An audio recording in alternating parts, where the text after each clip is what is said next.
Introduction. Deux petites introductions qui vont nous donner un aperçu de la situation en Tunisie et ensuite au Maroc. Les questions qui se posent. Est-ce qu'il y a déjà une transition énergétique? Est-ce qu'on s'intéresse déjà à l'hydrogène vert? Est-ce qu'il y a des pièges? Donc, quelques informations sur le contexte avant qu'on ne commence à discuter. Alors, Nidal, je te propose de commencer peut-être avec la Tunisie.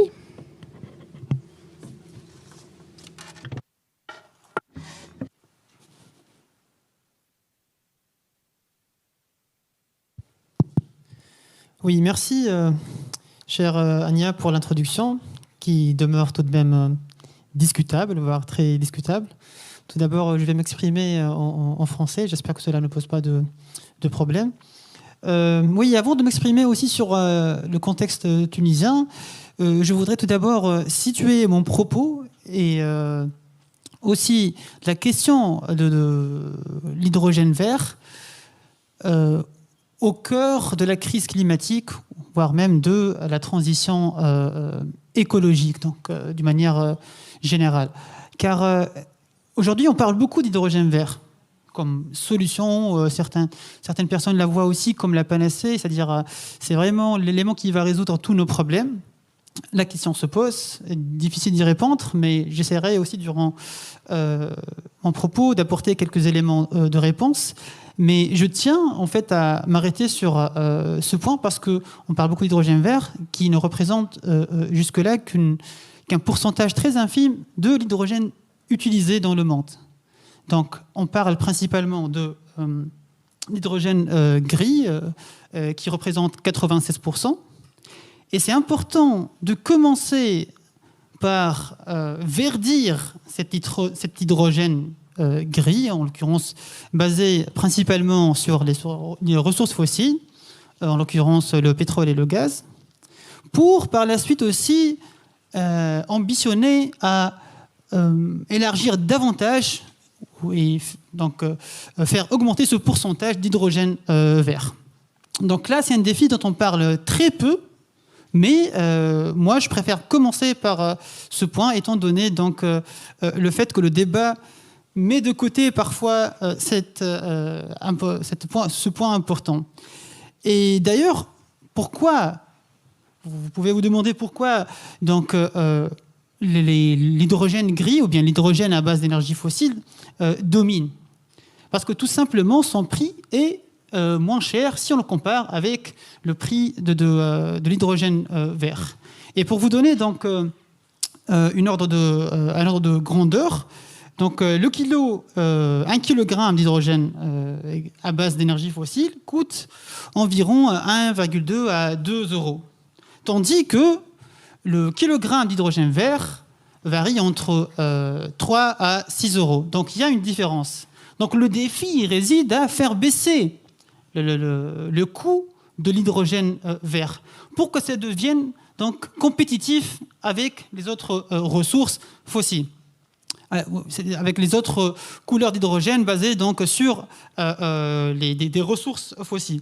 Pour le faire, il faut donc agir au niveau de plusieurs phases dans la production de l'hydrogène vert. Il y a déjà des pistes comme l'électrolyse ou bien l'électrolyseur, ce dispositif qui permet donc de casser les molécules et dont donc le coût est assez élevé. Le rendement également peut nettement être amélioré.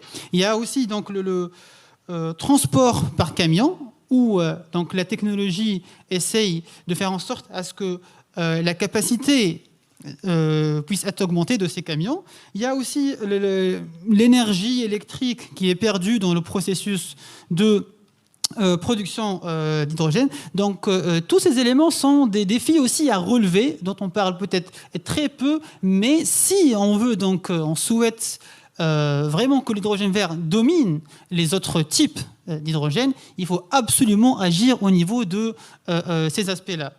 Et on parle aussi donc de l'hydrogène, comme vous l'aviez aussi présenté, comme une solution qu'il faut obligatoirement aujourd'hui saisir.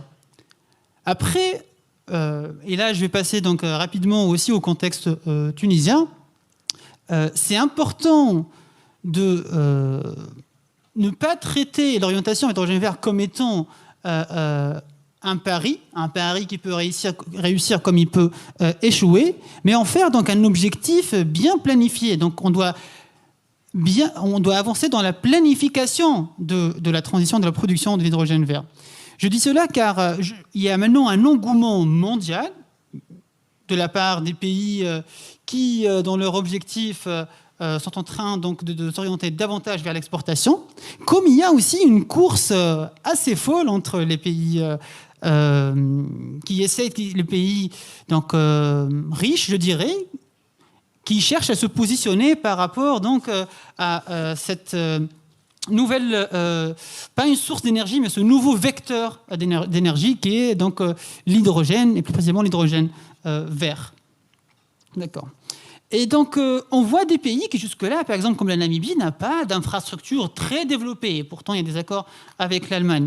On voit donc la Tunisie, pareil, donc, qui est très en retard en matière d'atteindre ces objectifs climatiques. On est seulement à 3% d'énergie renouvelable dans notre mix énergétique, alors qu'on ambitionne à atteindre 35% à l'horizon de 2030, voire même donc, la neutralité carbone en 2050.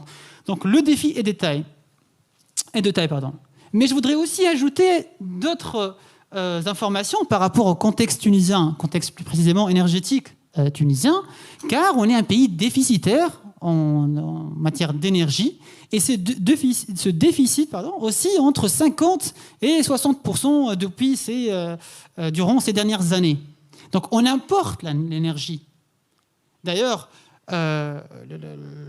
notre électricité repose en grande partie sur le gaz naturel importé de l'Algérie. Et tout cela, comme vous pouvez le comprendre, donc, pèse lourd sur l'économie tunisienne. Donc, la transition énergétique, ce n'est pas un choix pour un pays comme le nôtre, mais une obligation, voire un impératif.